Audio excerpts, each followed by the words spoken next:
I am Professor Vikas Nanda.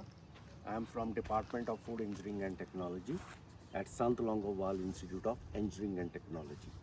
इस institute में हमने अपनी एक अपैरी डेवलप की हुई है और इस वीडियो में आज हम प्रोपोलिस के बारे में जानकारी हासिल करेंगे।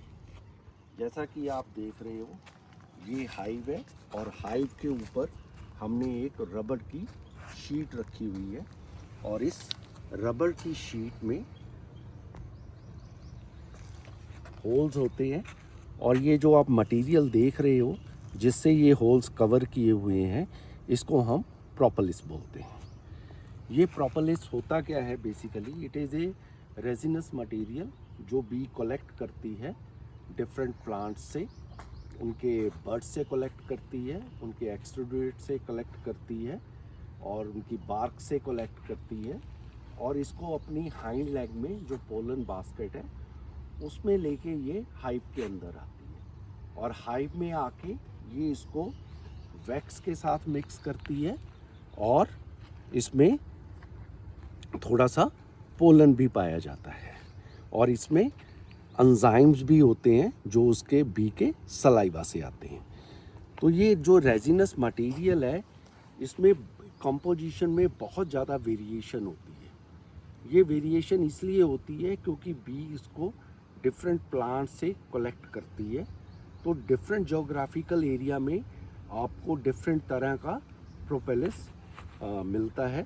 अगर आप इसका कलर देखोगे तो ये ब्राउन कलर का है, तो अगर कुछ कंट्री में ग्रीन कलर का प्रोपेलिस भी पाया जाता है।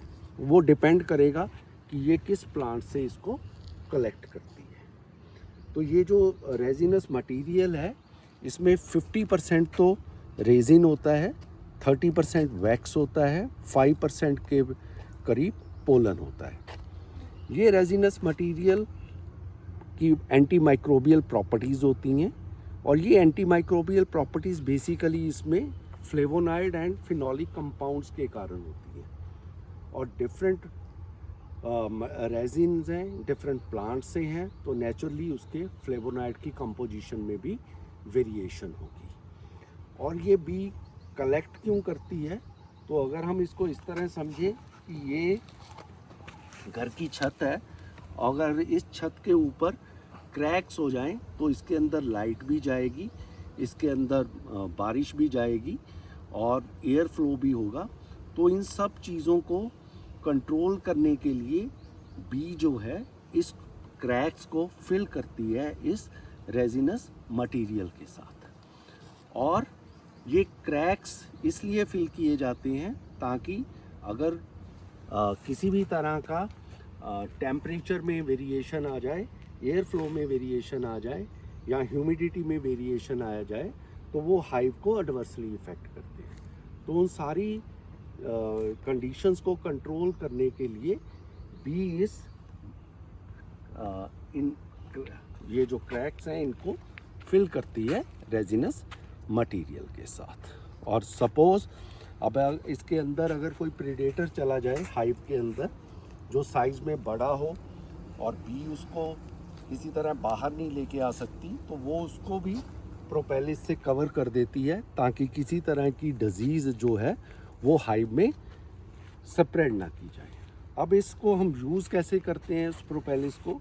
तो बेसिकली जब ये होल्स फिल हो जाते हैं सारे, तो हम इसको डिपार्टमेंट में लेके जाएंगे और फ्रीज़र में प्लेस कर देंगे, क्योंकि एट दिस टाइम ये बहुत ही सॉफ्ट मटेरियल है, इसमें बहुत सारा वैक्स है, ठीक है, और इस तरह ये स्टिकी है। अगर आप इसको इस तरह खाने की कोशिश करोगे तो ये आपके दांतों के साथ स्टिक कर जाएगा।